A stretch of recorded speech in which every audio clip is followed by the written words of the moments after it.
नमस्कार EPS 95 pension धारकों। दोस्तों ईपीएस 95 पेंशन बढ़ोतरी को लेकर एक खबर निकल कर सामने आ रही है। बहुत ही अच्छी खबर सीधा ईपीएफओ टीम की तरफ से। तो चलिए दोस्तों, बिना समय को गवाए हुए, बिना देरी किए हुए ईपीएफओ की तरफ से आई हुई ऑफिशियल साइट की न्यूज़ को आप लोगों के बीच रखते हैं, बताते हैं आप लोगों को पूरी खबर विस्तार से। लेकिन आज की खबर स्टार्ट करने से पहले आप लोगों से सिर्फ एक छोटा सा निवेदन करना चाहते हैं कि अगर आप हमारे चैनल पर पहली बार आए हैं या अभी तक आपने चैनल को सब्सक्राइब नहीं किया है, तो नीचे में आपके सामने लाल कलर का एक बटन दिखाई दे रहा होगा।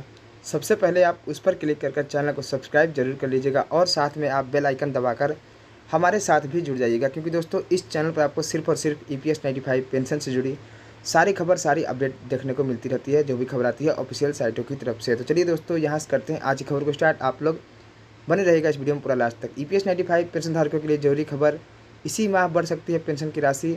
1,000 रुपये देना बहुत कम है, श्रम मंत्रालय पेंशन राशि बढ़ाने का प्रस्ताव आगे बढ़ाया। जी हाँ दोस्तों, अब श्रम मंत्रालय जी द्वारा हमारी पेंशन राशि बढ़ाने का प्रस्ताव तेज़ी से आगे बढ़ाया जाएगा और सीबीटी की बैठक होने वाली है 29 और 30 जुलाई 2022 को। सुप्रीम को 231वीं बैठक है दोस्तों सीबीटी की, तो उस दिन ऐतिहासिक फैसला लिए जाने की अनुमान लगाई जा रही है। वहीं खबर कुछ इस प्रकार, संसद की एक समिति ने हाल ही में कहा कि कर्मचारी भविष्य निधि संगठन ईपीएफओ की पेंशन योजना के तहत अंशधारकों को न्यूनतम मासिक पेंशन के रूप में 1,000 रुपये देना बहुत कम है। ऐसे में यह जरूरी हो गया है कि श्रम मंत्रालय अब पेंशन राशि बढ़ाने का प्रस्ताव आगे बढ़ाए, क्योंकि अब हम लोग का गुजारा नहीं हो पा रहा है। श्रम पर संसद की स्थायी समिति ने अनुदान मांग 2022-2023 पर सांसद ने पेश अपनी रिपोर्ट में कहा, 8 साल पहले तय की गई 1,000 रुपये की मासिक पेंशन अब काफ़ी ज़्यादा कम है, काफ़ी ज़्यादा महंगाई बढ़ चुकी है, तो इतना भी गुजारा नहीं हो पा रहा है।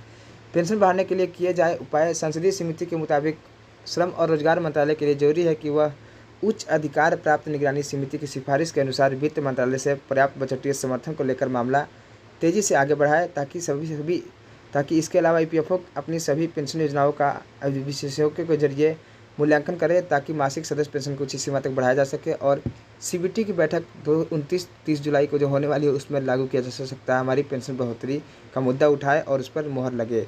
पेंशन को किए जाए 7,500 प्लस डीए। श्रम मंत्रालय ने कर्मचारी पेंशन योजना 1995 के मूल्यांकन और समीक्षाओं के लिए वर्ष 2018 में उच्च अधिकार प्राप्त निगरानी समिति का गठन किया था। समिति ने अपनी रिपोर्ट में यह सिफारिश भी की थी कि सदस्यों विधवा पेंशनभोगियों के लिए न्यूनतम मासिक पेंशन 7,500 प्लस डीए किए जाए। इसके अलावा जरूरी सालाना बजटीय प्रावधान भी किए जाए। हालांकि वित्त मंत्रालय न्यूनतम मासिक पेंशन को बढ़ाने के लिए अभी तक सहमत नहीं हुआ है, लेकिन सीबीटी मीटिंग में इस पर मोहर लग सकती है, उम्मीद बताई जा रही है। कई समितियों से हुई चर्चा।